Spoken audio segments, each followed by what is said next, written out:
Hi everybody, Clyde here. I just want to let you know that we had some technical difficulties with this episode, and a lot of the video was lost or unusable, and the backup that we ran for the audio also failed and was almost irretrievable. I had to spend the night searching on forums and trying to figure out how to rescue this audio from a corrupted file. Finally was able to do that, and so today we're going to present to you Barney and Clyde episode number 13. But what you'll see is just a still image of myself, a still image of Barney, and the audio track will be under that. So it's not a normal episode of Barney and Clyde, but we'll get all of our zingers in and all the points that you love to share and all the points that you love to tear to shreds will be there. So thank you for your patience while we sort out these types of glitches and learn how to do this thing right. And we'll come back in a fortnight with these problems solved in a normal episode of Barney and Clyde. Until then, stay free.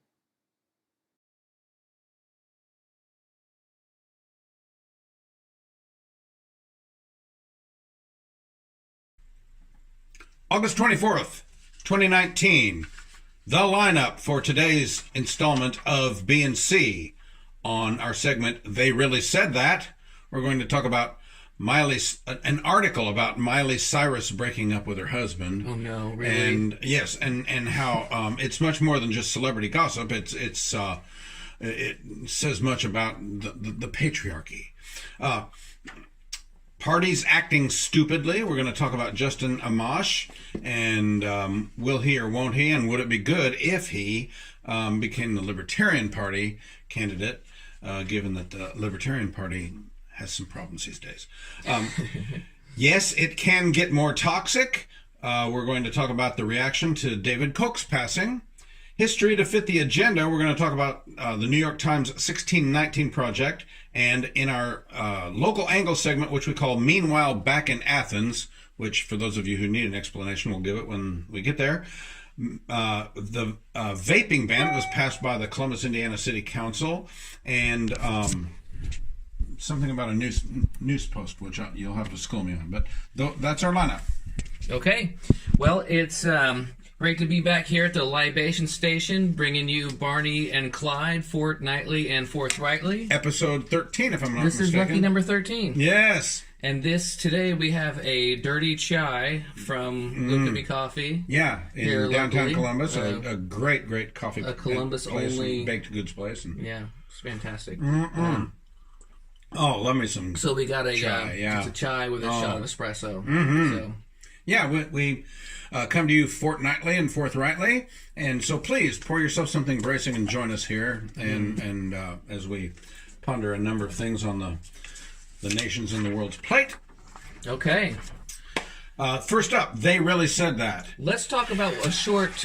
They really said that really quickly. Yeah, right before we get into the. If you don't mind. Sure. Yeah. I think that. Did I close the tab? Oh, here it is. Lance Armstrong. What's funny here? Lance Armstrong says he blew the effing doors off Mike Pence on a bike path in Massachusetts. Yeah. I mean. Now, Lance Armstrong's been off the radar screen for a little bit, but you may recall he was, for years, a world champion bike racer, won the Tour de France many times over. Yeah. Yeah. I mean, then that's the point. Mike Pence is not that. Right. So, I mean, he's basically bragging about, maybe he does the same thing when he beats his son at basketball, you know what I mean? Right. Or beats his 6-year-old in a sprint, you know what I mean? It's like, come on, man. Like, this is a person who's not a professional athlete, right?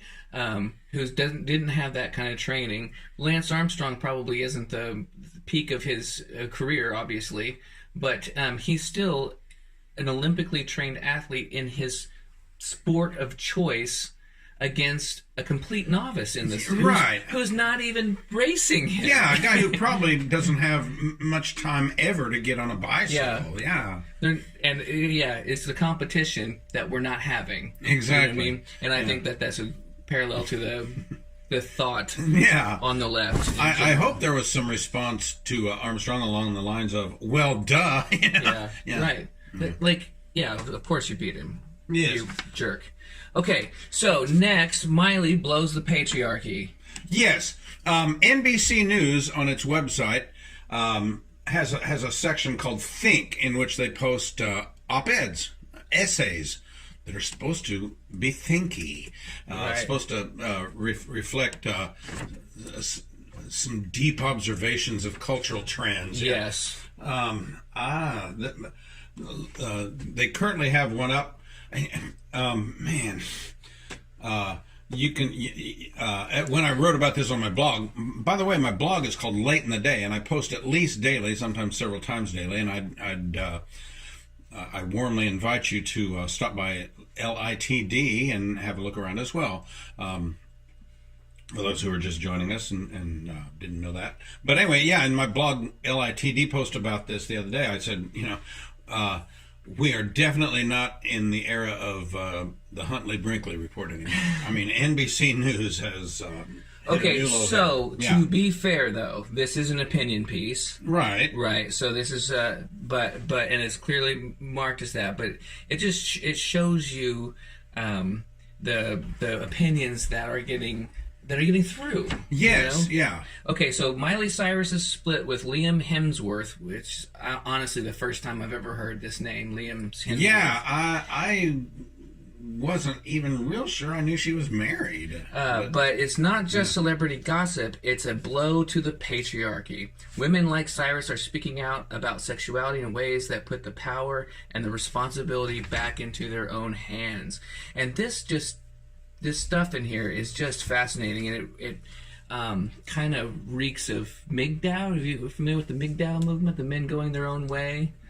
Which gets nothing but ridicule from the left because it's a bunch of men checking out of the concept of marriage, just saying that there's nothing in it for men, and so they're not going to participate. They're not going to date women at all. Okay. And I don't really know a lot about the movement, but they, it doesn't seem like there's a whole lot of classy people heading it up. Yeah, kind of reminds me of Dr. Henry Higgins, the linguist in My Fair Lady.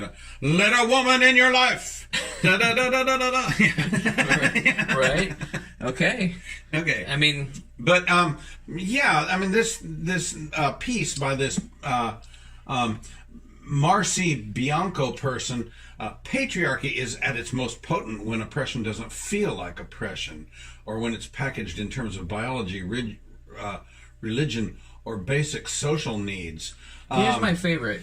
Right under that. Yeah. Historically, women have been conditioned to believe that heterosexuality is natural or innate, just as they have been conditioned to believe that their main purpose is to make babies, and if they fail to do so, they are condemned as not real or as bad women. It's like, wait a second. Have been conditioned to believe that heterosexuality is natural or innate. These are the same people that have been saying forever that homosexuality is not a choice. It's innate. Yeah. Right? So heterosexuality is a choice. Homosexuality is not. Very good point. Very good point. Plus, let's look at percentages. 97 versus 3. And then the looming question is, and this lady elsewhere in the article talks about women not needing men, and we will do just fine if there's only ever women from here on out. How you gonna make them? Well, maybe they don't need to. Yeah. Here's something that so they don't just talk about Miley in this. In fact, they talk about Miley very little in this article. They go into Juliana Huff, this other telling person, her what's husband her she's name? not Who's straight. This naked gal on the cover here? I forget what her name is. Yeah, what is her? Julianne Ho? Huff, yeah. Huff, sorry. My bad, slip. So she says, she's talking about her sort of come out process with her husband. Yeah. Right? And she's talking about how she's taking the patriarchy back and putting the power back in her hands. So she comes out, I guess, as bi or yeah. Or she doesn't intend to act on it, from what I understand. She's going to be faithful to her husband, but it was important to her to let him know that she's not straight. I don't know. She voices concerned that her husband will respond negatively to this newfound self-sufficiency. I was like, is he going to love this version of me? But the more I dropped into my most authentic self, the more attracted he was to me. Now we have more intimate relationship. Okay, so you're saying two things there. Yeah. Where's the patriarchy? Yeah. Right? This guy was very accepting about your situation, and he loves you, and oh wait, yeah, imagine that. If you're honest with your husband, he loves you more. Is that rocket science? Yeah, right. Be honest with your partner, for Christ's sake. Yeah. All right, there's so much more here. Yeah.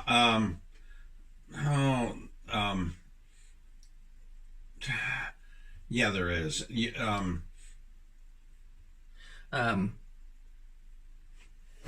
This is...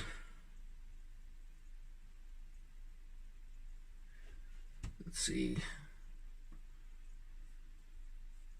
Women's sexual liberation has always had a place in feminism. In the second sex, freedom is recognized in women's sexual activity, and that is the freedom, and that this freedom not only rests in self-possession, but in self-accountability.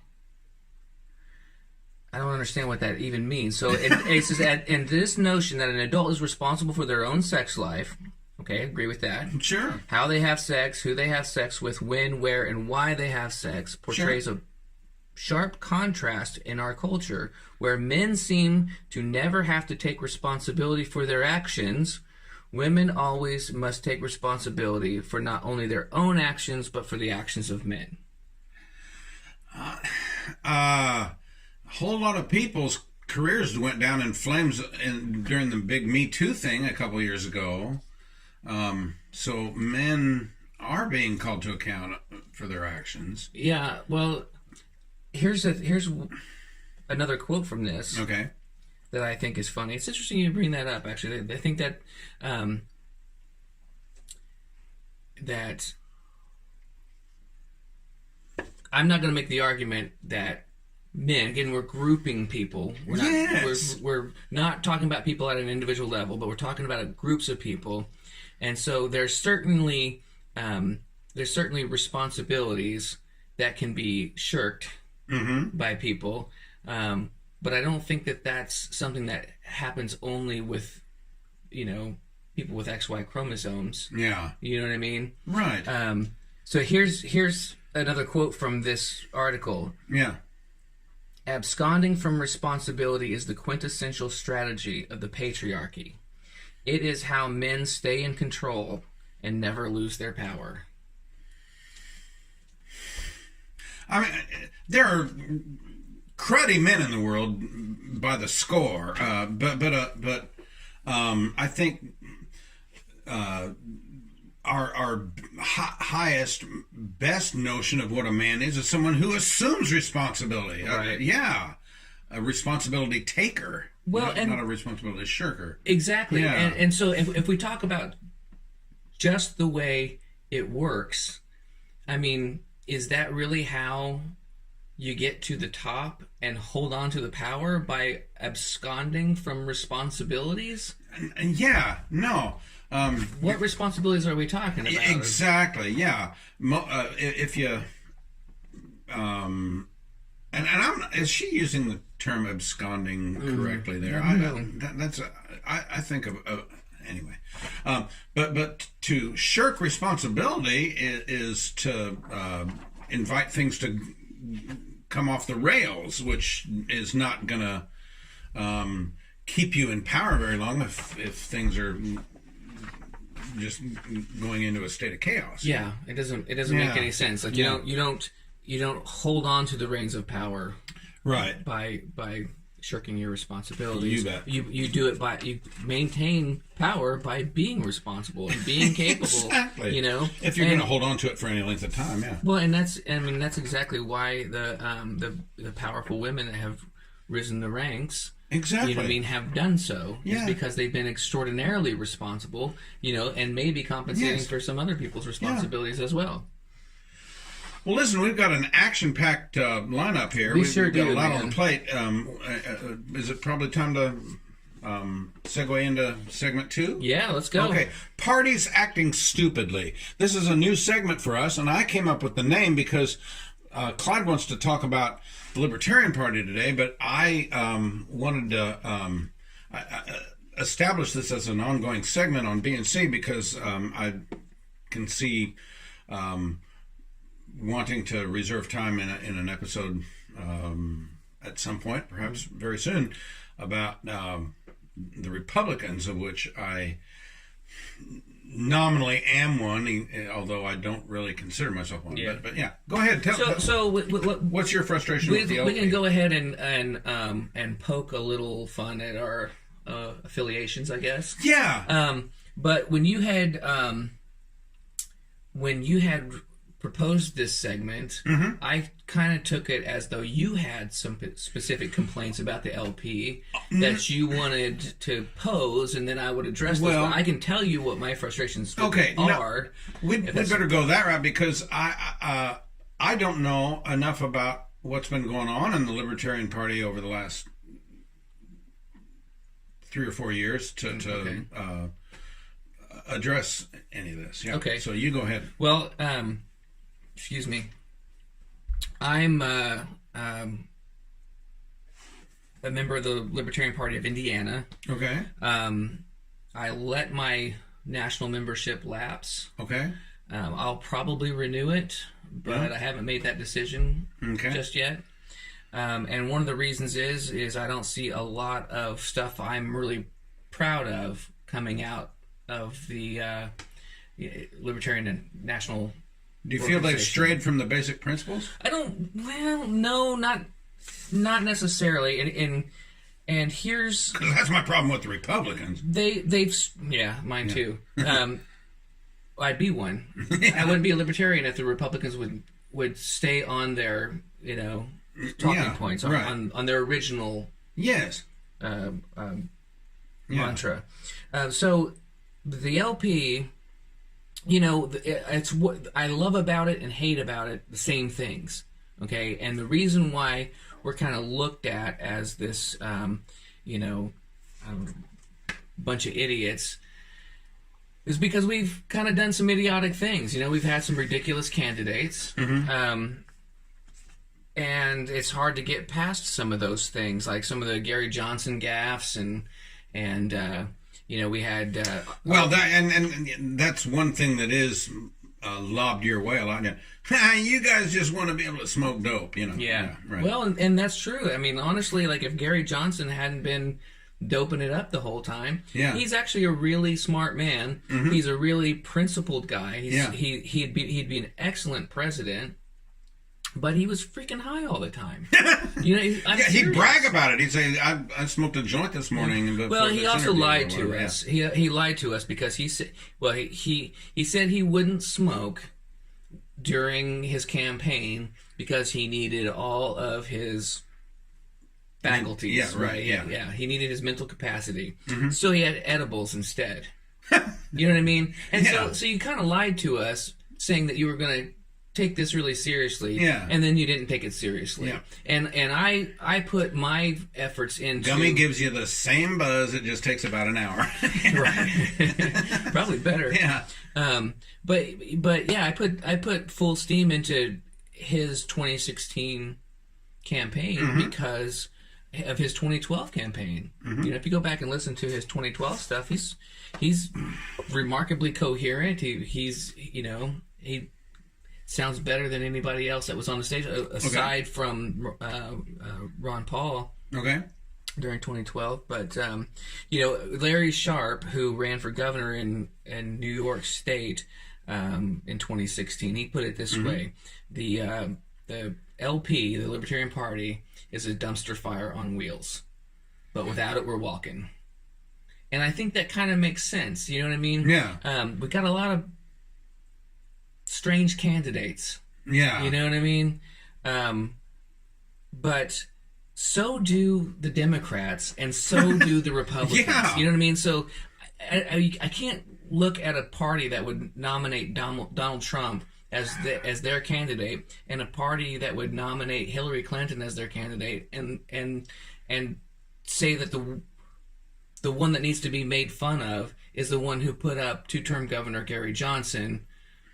Yeah. Right. As their candidate.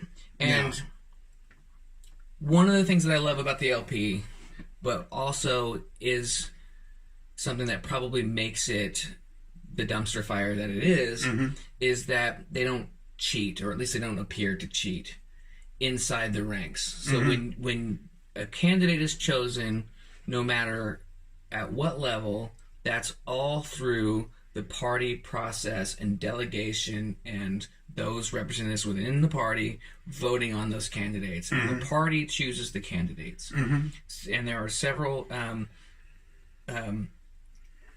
coalitions within the party, caucuses that have some good heads on their shoulders. The Mises Caucus, for example. Okay.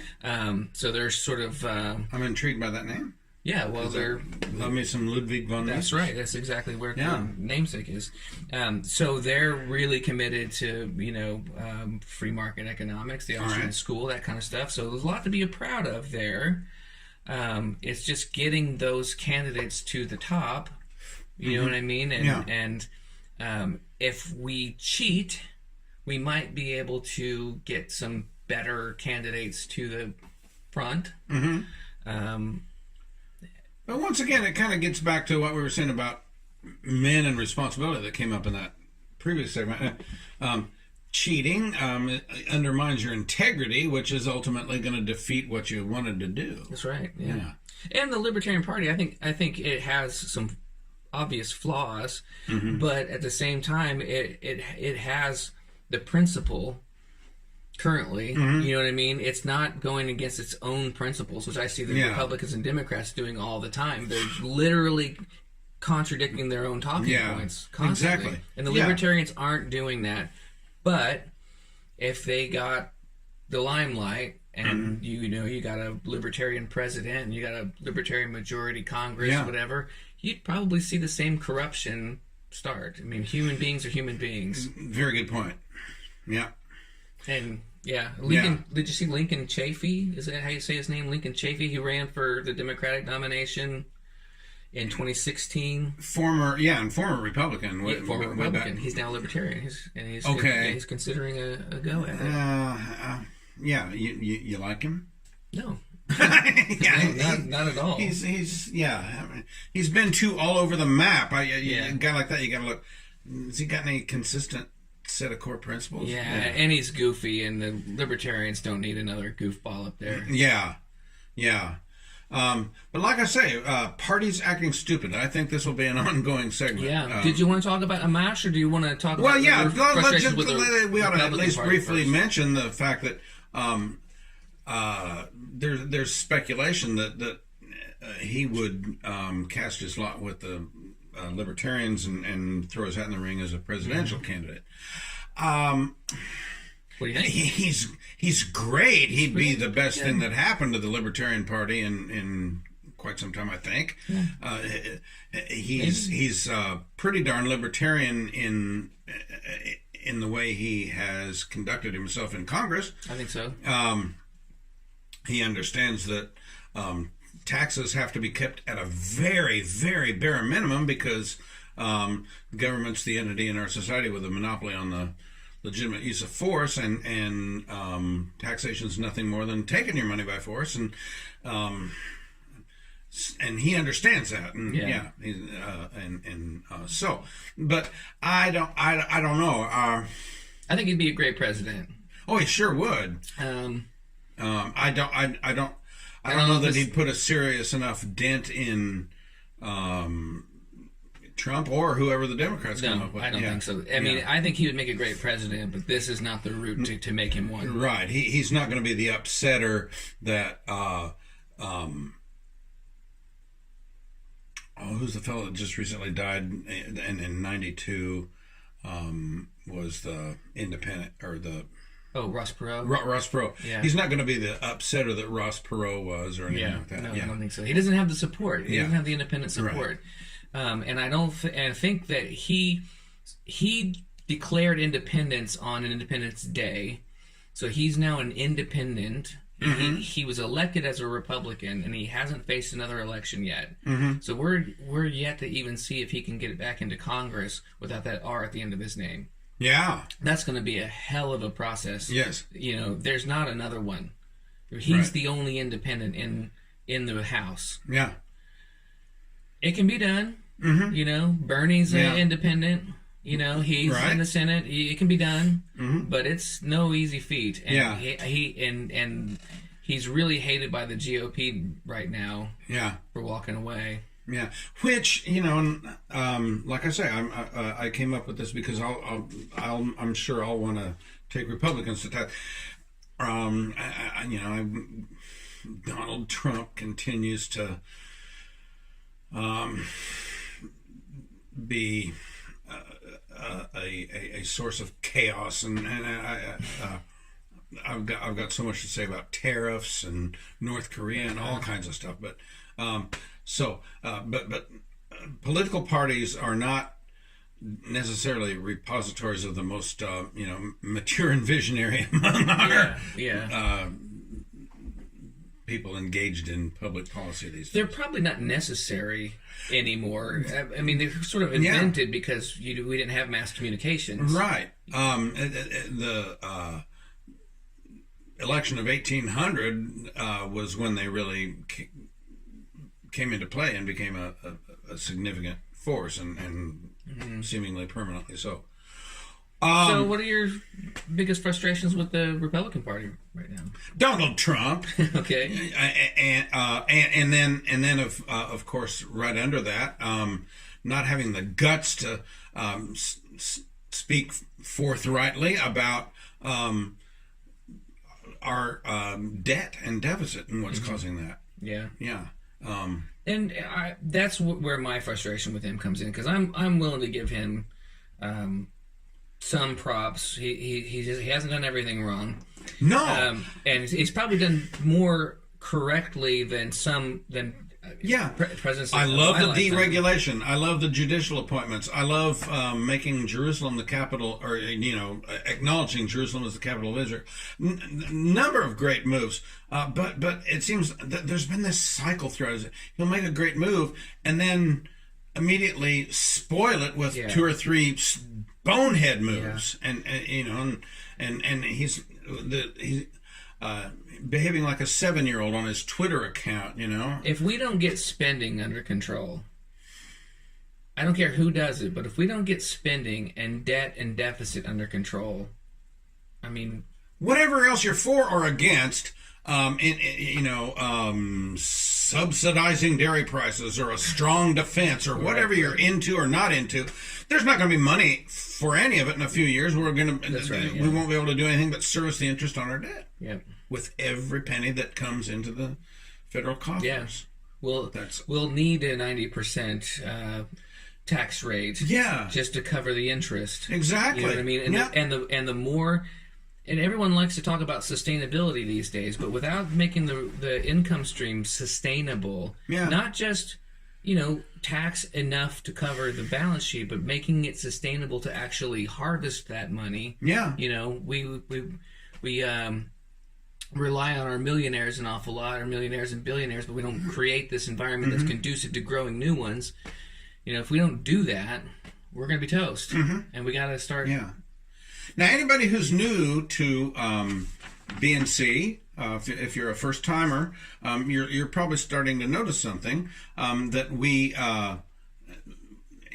Clyde is a libertarian and I'm a conservative, and there's a great deal of Venn diagram overlap, and the basis of that is our agreement that on the primacy of human freedom, that it is the one condition that's necessary for human well-being. That life is pointless unless you're free. In fact, and so and a guy who's been a great champion of human freedom, who's really a libertarian. He sometimes gets characterized as a conservative, but he's a libertarian. Charles Koch. David Koch. Excuse me. Charles is his brother. You're right. Yes, David Koch actually ran as the 1980 candidate for president on the LP ticket. Okay, all right. Libertarian Party. When the party was very young, so the party would have been about 8 years old at that time. He joined his father's Wichita, Kansas-based company in 1961. At the time, it was valued at $21 million. 6 years later, he was named chairman of the board and CEO of Koch Industries. And today, it's estimated worth as $100 billion. And it's a conglomerate with a bunch of companies under it. But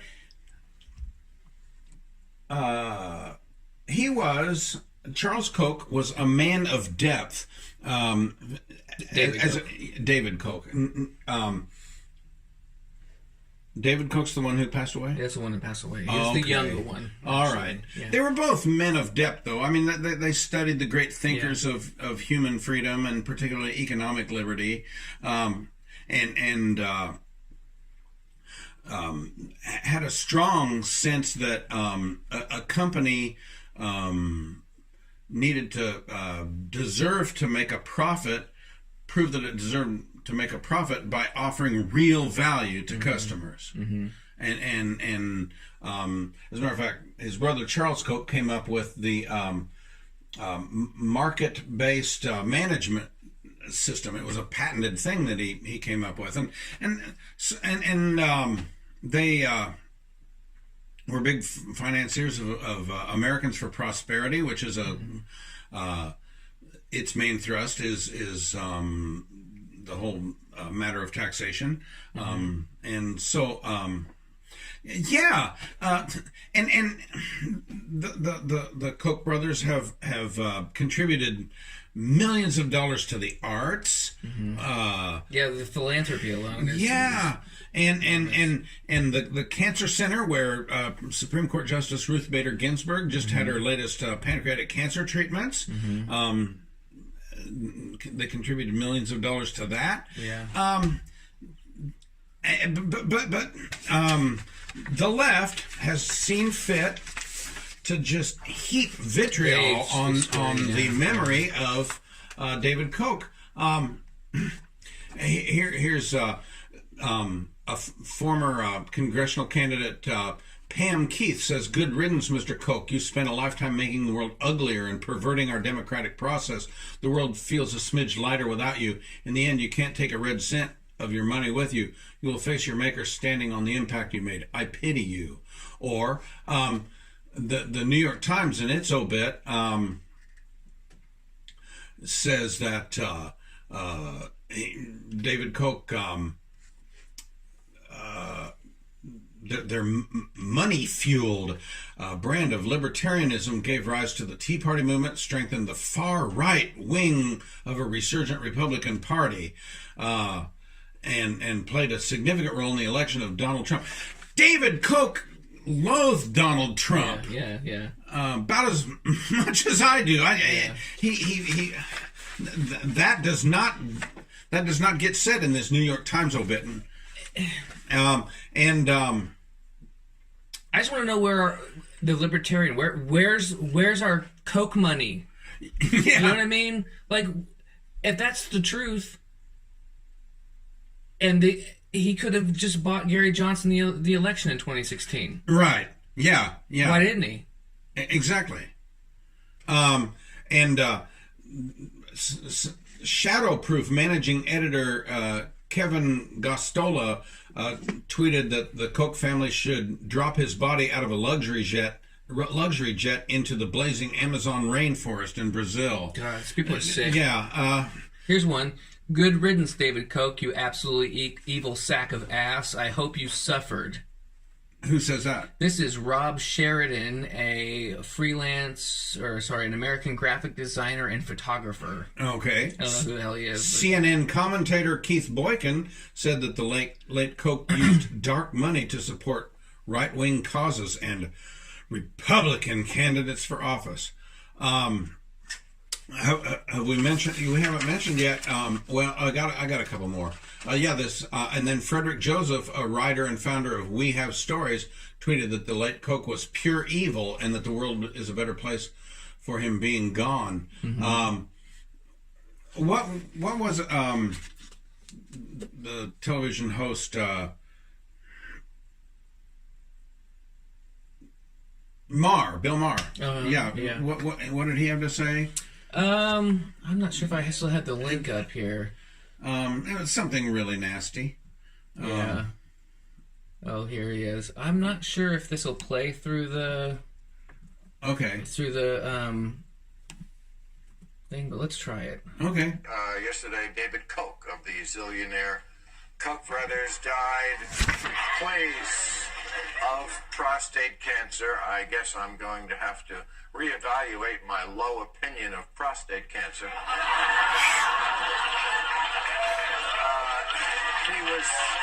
These people are disgusting. He was 79, but his family says they wish it could be longer, but at least he lived long enough to see the Amazon catch fire. Condolences poured in from all the politicians he owned. That's funny. And mourners are being asked in lieu of flowers to just leave their car engine running. I don't get it. Just because he wants to destroy the earth with yeah, fuels. yeah. Oh, God. You know what? Manically burn through all our fossil fuels, What you mean to say is, thank you for producing all that energy that makes our lives comfortable, makes medicine possible, Yes. And keeps people from freezing to death in the wintertime. Yeah. Thank you for elevating humanity.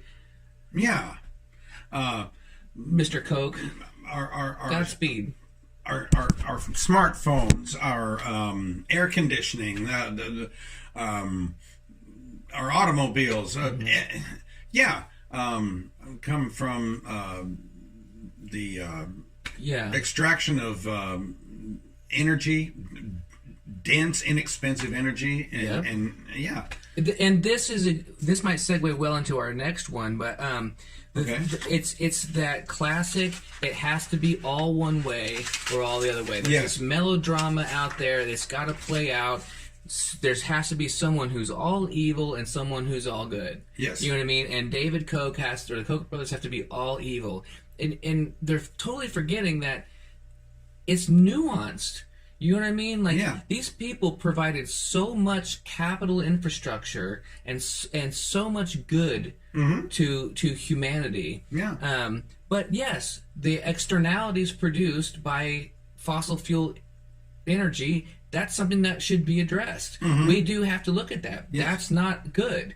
The damage to the rainforest, that's not good. Yeah. Right? We've got to address that. But let's not sit here and pretend while we're tweeting on our smartphones and we're, driving on our vacations and flying to Europe or whatever we're doing, that we're not a part of that. That we didn't do that. Yeah. David Koch, we can excoriate his legacy, but we're the people doing that. Yes.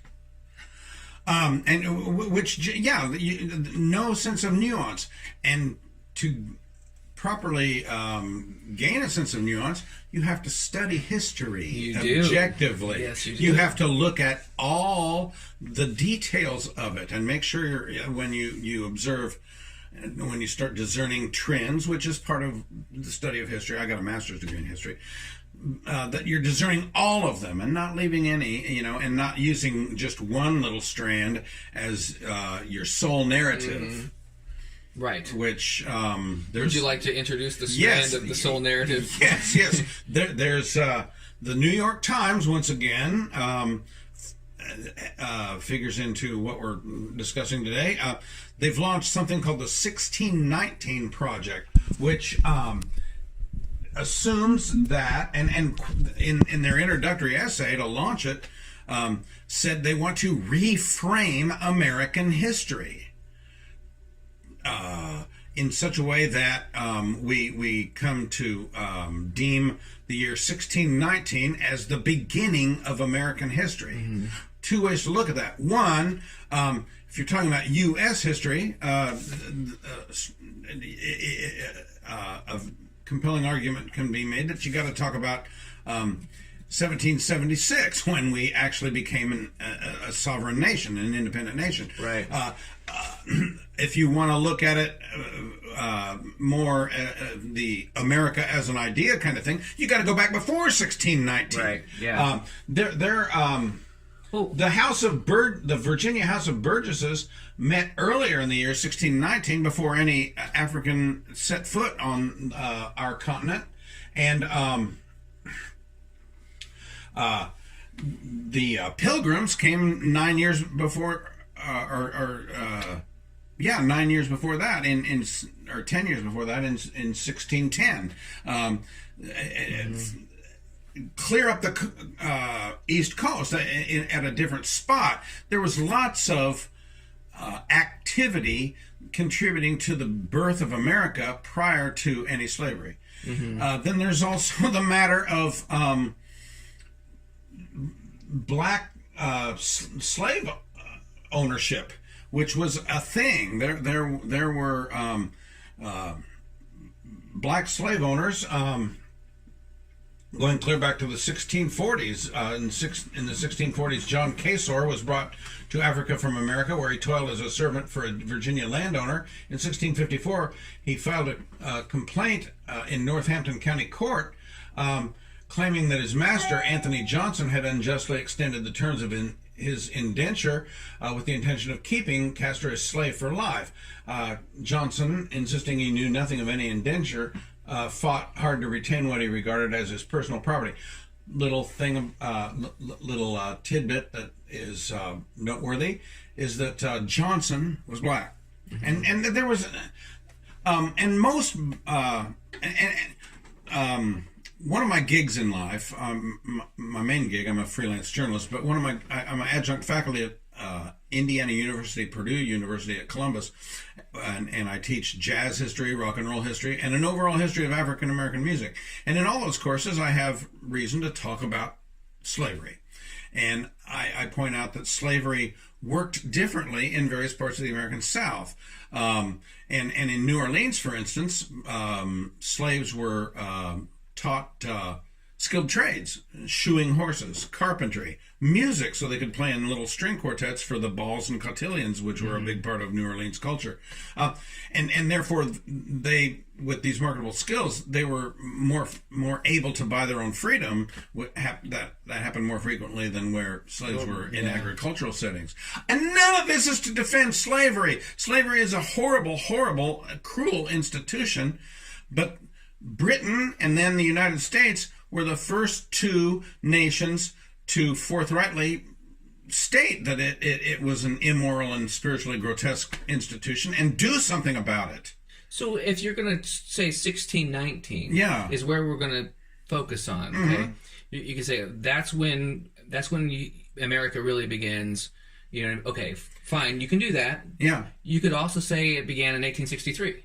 Because that's when the Emancipation Proclamation. Yeah, so and again, people didn't get the rights that they should have after that even. But, you know, let's just, for the sake of argument, you can say, okay, well, maybe the American experiment really begins when everyone gets to play, when everyone gets the same rights, when all men are actually created equal. You could make the argument then you're talking about 1965 with the Civil Rights Act. Or maybe some point in the future. You know what I mean? It's hard to say. And I don't hate the 1619 project. I don't know enough about it to really talk to it. There's going to be some good scholarship that comes out of it, But I'm looking at it, and the person who was the main catalyst behind it, she was saying something to the effect of, you know, on the 400th anniversary of Africans coming to, or slavery beginning on this continent, on that 400th anniversary of that, we should put this issue at the front of our view. And I don't disagree with that. You know what I mean? I think if you don't understand history, you're doomed to repeat it. But I also think that looking through the articles and looking at or listening to how they're talking about it, it really sounds like it's a all or nothing scenario where we have to frame America up as all bad. This idea that it is the overriding influencer, shaper of the nature of what we are as a country, of the American character. It just has this real Howard Zinn kind of vibe to it. makes me bristle. Yeah. But one of the things that made me think of was one of the people who influenced me in the liberty movement. I think one of the greatest libertarians ever was Frederick Douglass. Oh, absolutely. And his autobiography and his 4th of July speech. What is your 4th of July to the American slave? Yeah. That's some pretty heavy duty stuff. Absolutely. When you think about the principles of this country are amazing, and the protection of inalienable rights, of God-given rights. And then there's a certain amount of people that didn't get those while we were crafting our society. But and let us remember that the very next document that Congress went to work on after the Constitution was the Northwest Ordinance, in an attempt to prevent slavery from being part of our country's westward expansion. Right. And as we developed the Northwest Territory and then the Louisiana Purchase and all that. Yeah. So it's not all good, all bad. It's not all one thing. It's hard to say to people who've been affected by slavery and people whose ancestors were slaves to say, we were a work in progress. You know what I mean? And it's better than it's ever been. Those aren't false statements. We are a work in progress, and it is probably better than it's ever been. But that doesn't mean it's good. Right. And it doesn't mean that their experience is over with now. You know what I mean? So, okay. So maybe we're outside the Venn diagram a little bit there, but I agree with you, though, oddly at the same time. How are we doing time-wise? We're pretty good. We got we're at 42 minutes, so we got about 18 left. Okay. Are we... is there more to say about this? Oh, gosh. I feel like we could go down this rabbit hole forever if we wanted to. I'm an academically trained historian. I watch a lot of YouTube. and I at a time when enrollment in history programs, people majoring in history and teaching it is at an all-time low, to have those remaining in the area of serious academic inquiry into history, being agenda-driven like this, bothers me to no end. Yeah. Okay. Well, what do you see as the main? Is there a specific example? Somebody said something, or there's a particular article in the 1619 page that struck you kind of? Not really. Just the introductory essay and what the lady had to say in a television interview about its launch. There may be some good scholarship that comes out of it, but I think it's I think there's an overall intent to make people feel that America is fundamentally flawed. Yeah, and that's clearly happening.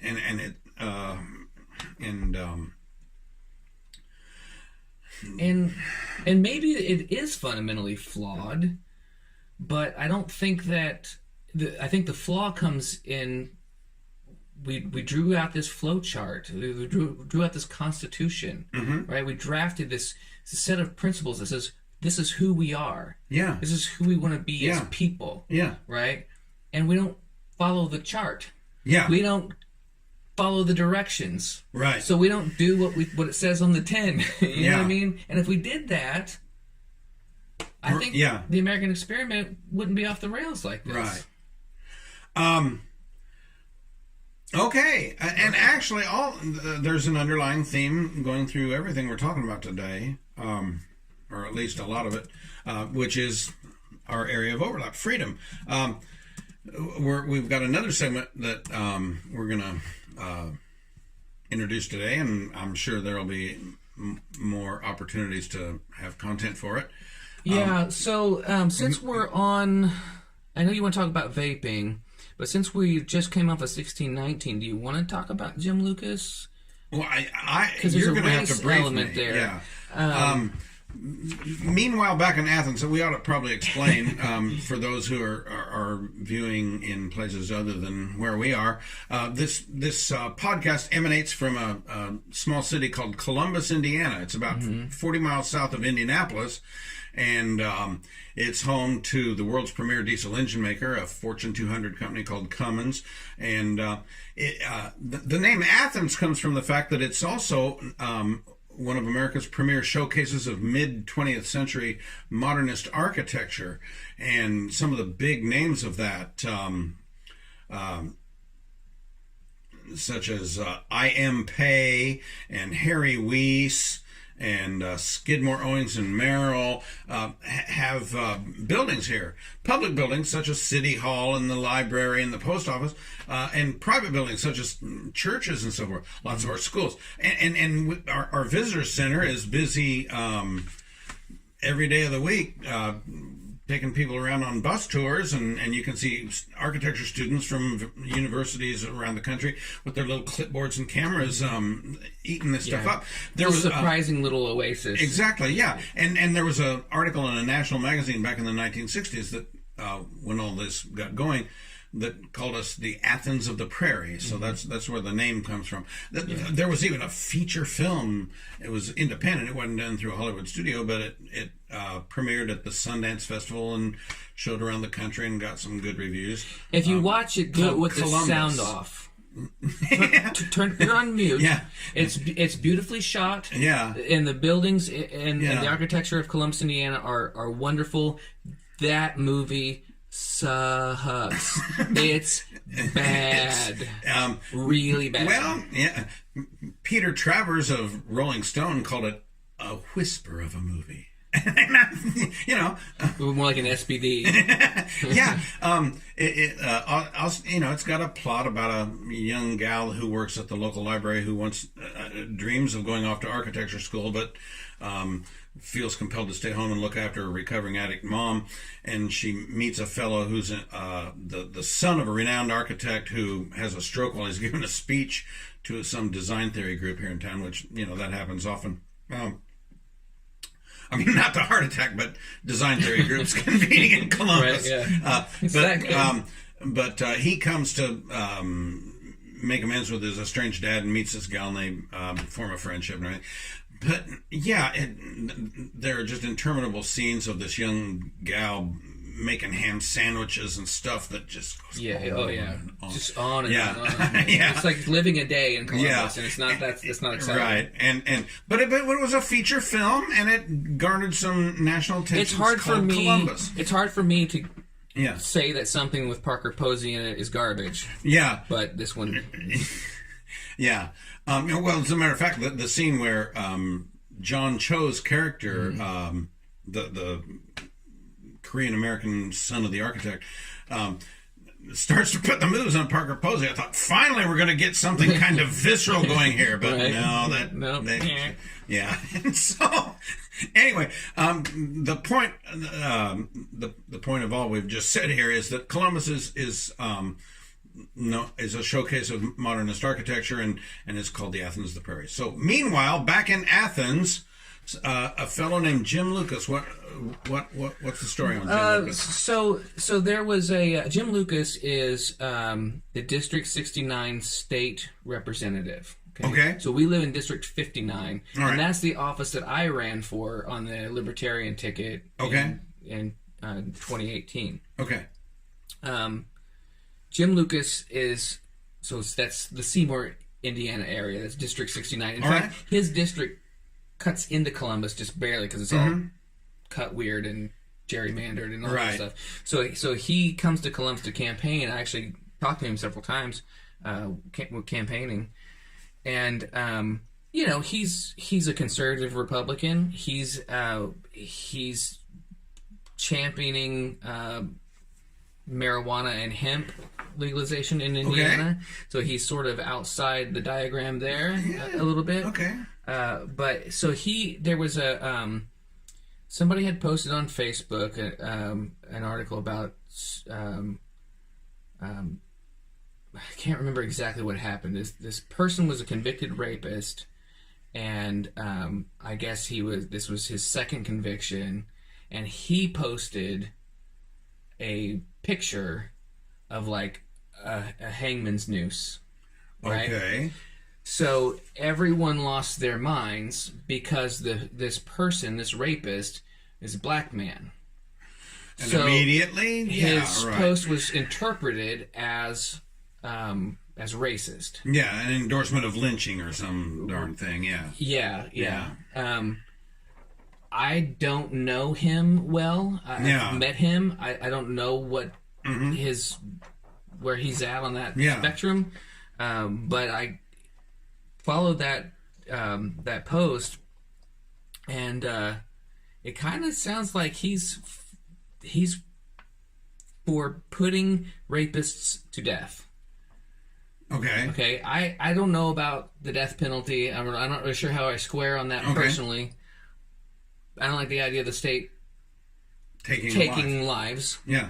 But it sounds like he appreciates a woman's sovereignty over herself, and feels that violators of that sovereignty should be put to death. Yeah. I don't think that that's a very controversial opinion. No. The most controversial part of it is that there's a death penalty. You got to kind of furrow your brow to come up with an objection to it. Yeah. Yeah. If we have a death penalty, should not raping somebody be a capital crime? If we have a death penalty, darn near as much of a violation of someone's sovereignty as killing them. Probably more so. Yeah. Because they have to live with it. Yes. Forever. You're right. You give that to them forever. Yeah. You give them a tortured life forever. Yeah. So we can see if there's an image here of it. Yeah, so here's the image of what he posted. Oh, okay. Let's see. I saw it. You can see up here in the corner here. You bet. So this. So he's in a lot of trouble about this. I mean, there's a big. There was some big outcry or uproar or something. Yeah. Okay. So some other lawmakers came out and were yelling and screaming about it. And I'm sure this just goes to show Republicans are racist and all that good stuff. Yeah. So here's the. Okay.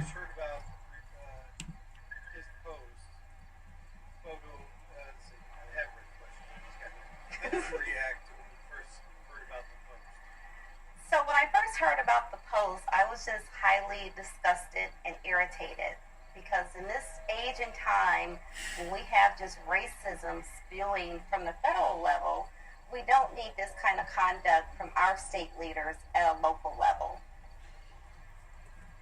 I mean, Lucas told us today that race was not a factor in his post photo, but the Black Caucus has said it hurts the African American community. How? So recently there was just a national study talking about how racism should be seen as a health issue.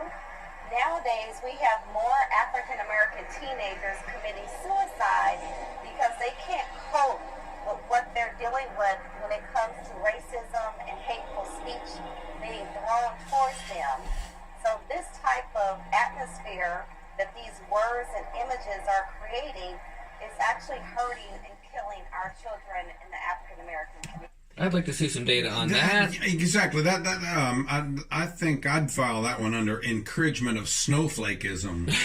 Yeah. Encouragement of snowflakeism. Yeah. Well, I mean, I know, which, to be sure, okay, there's a valid point to be made that, do you understand what a symbol the noose is for black people, and there you go. And there was indeed lots of lynching back in the 1920s, from the 1870s to the 1920s and all that good stuff.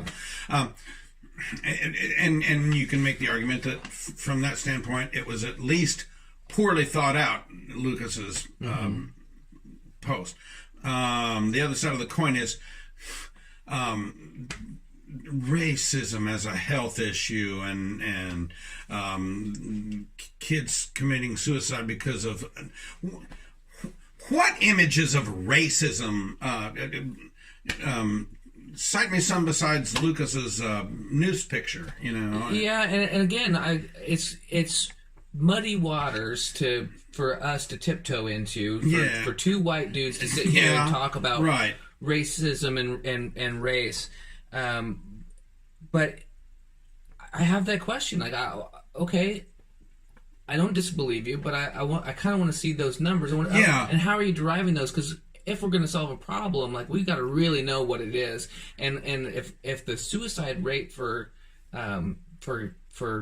African American young people is going up, and there are factors to that. One, that's verifiable, and two, we ought to be able to do something about that, right? If we've identified specifically the problem. But I doubt that people are walking down the street and getting racial slurs tossed at them all the time, and that's causing them suicidal grief.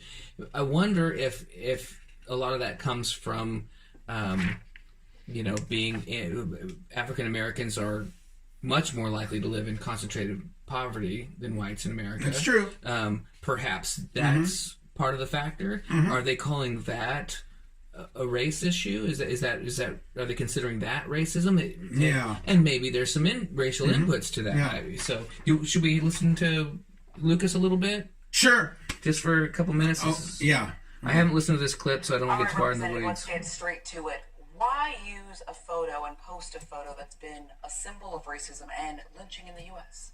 We have to be careful about the words we use. Lynching is universally different from a courthouse gallows. A courthouse gallows, to me, represents due process and rule of law. Had I used a picture of a noose in a tree, then that's lynching. But gallows in the courthouse law represents law and order. And so you don't see some of the issues people are taking with the gallows and two hanging nooses, two ropes, that for some do represent lynching and nooses. No. I mean, if that's how they view it, there's nothing I can do about that. That was not my intent. I've said it 1,000 times over, and I'll keep saying it.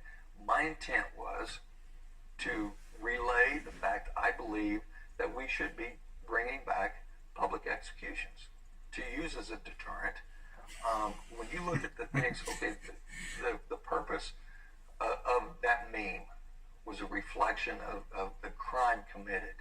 It was by a person that had confessed to the crimes. Yes, an African-American suspect who did confess to 3 rapes. 3 rapes, violently, used a brick, with one victim. He had a brick in his hand, confessed. They had DNA evidence and fingerprint evidence. A serial rapist, a serial rapist, murderers, child molesters, child trafficking. I believe all of those people should suffer capital punishment. And so the race of this suspect, who again did plead guilty, had no weight or bearing when you posted that photo? 0. No, it was the crime, because I've used that exact same picture, which happens to be at the courthouse gallows in Tucson, Arizona, which is now a historic state park. So it's still in existence. This guy's interesting. He's history, and they're using it. He is. This is a worthwhile viewpoint to have aired. Nothing. It's the crime, and I am more stunned at this than anybody that race was made the issue.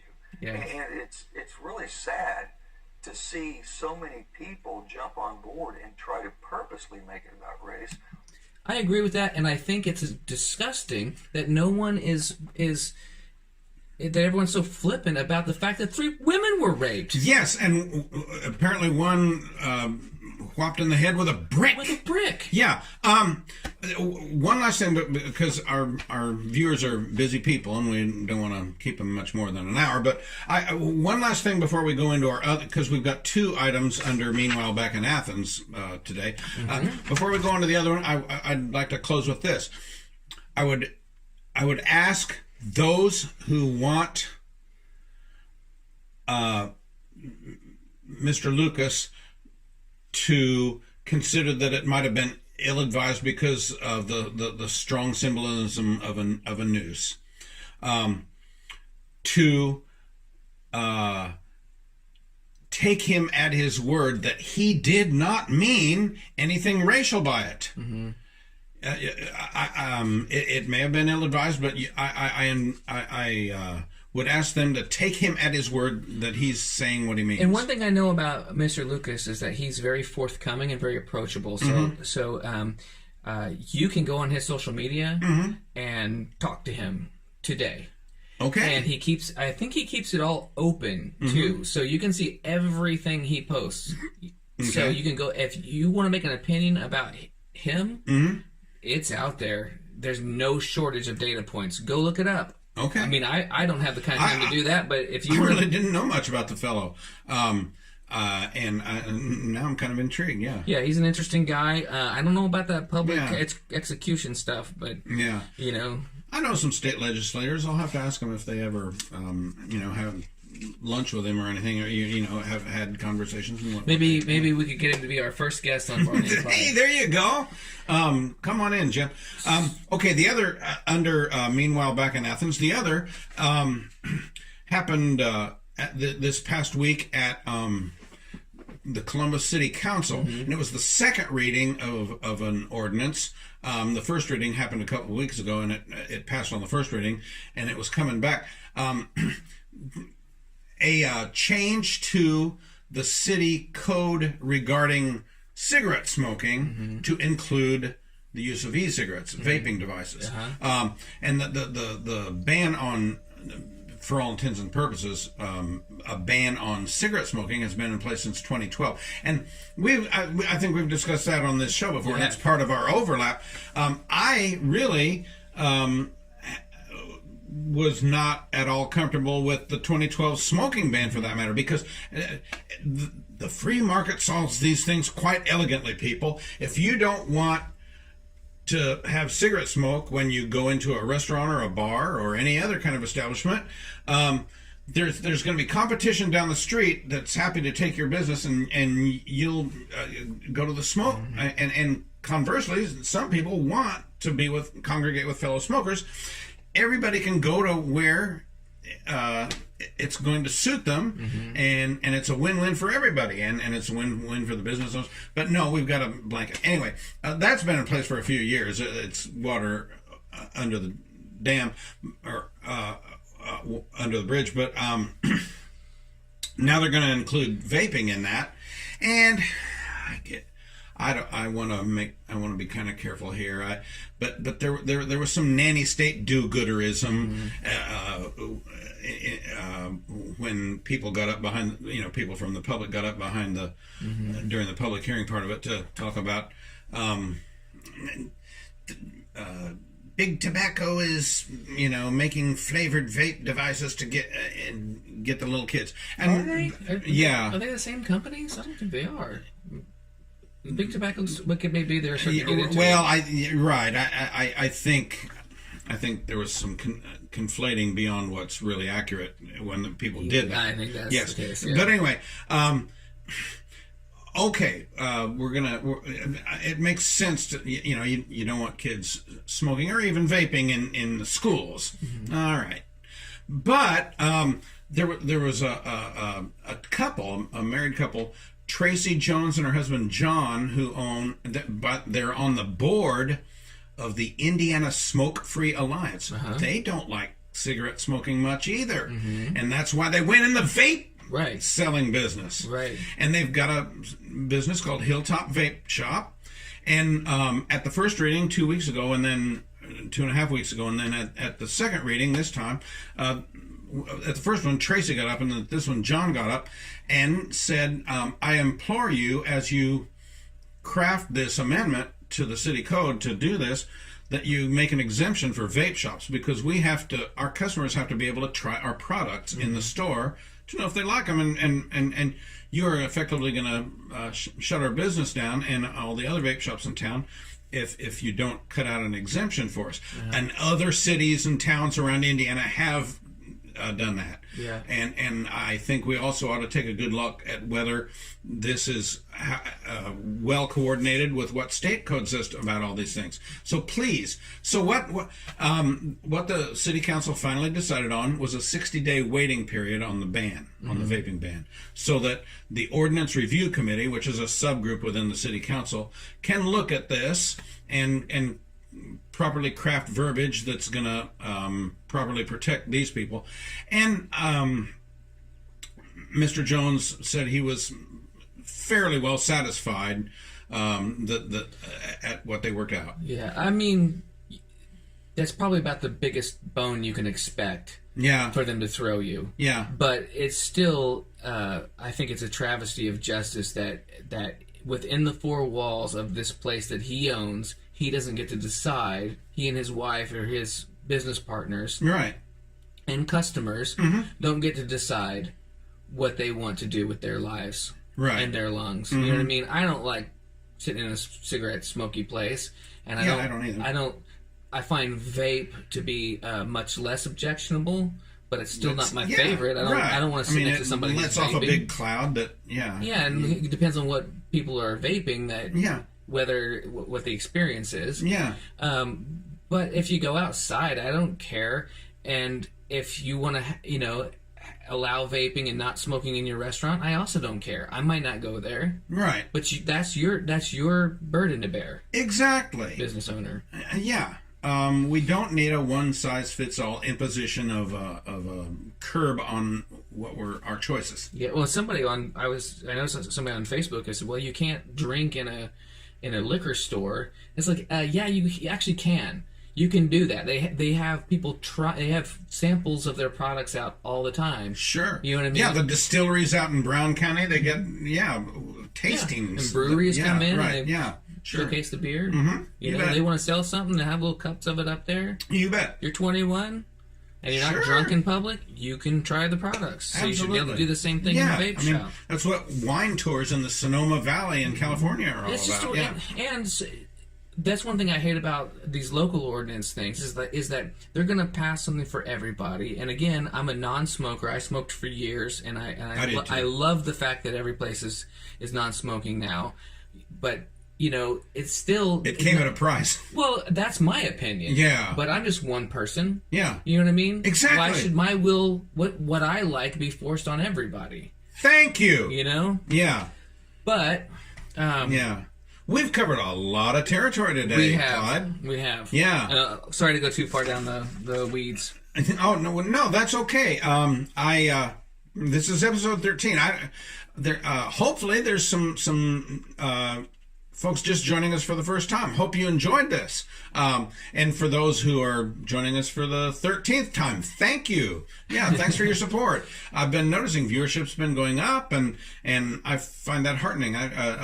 Yeah, me too. Thank you very much. Glad to see some engaged folks out there that like a good conversation about public policy and culture. And yeah. And we'd love to hear some topics. Mm-hmm. Yes. Send us what you want to talk about. Again, how do they get in touch with us, Clyde? Tell me. barneyandclydeshow@gmail.com is our email. You can comment on the YouTube channel. You bet. You can comment at facebook.com/barneyandclydeshow.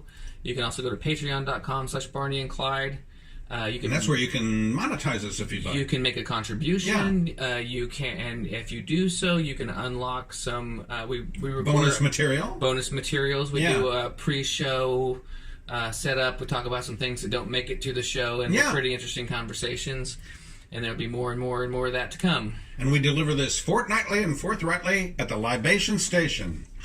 And so, never be afraid to pull up a chair. And pour yourself something bracing, and enjoy your fortnight. And until we meet again, stay free. Stay free.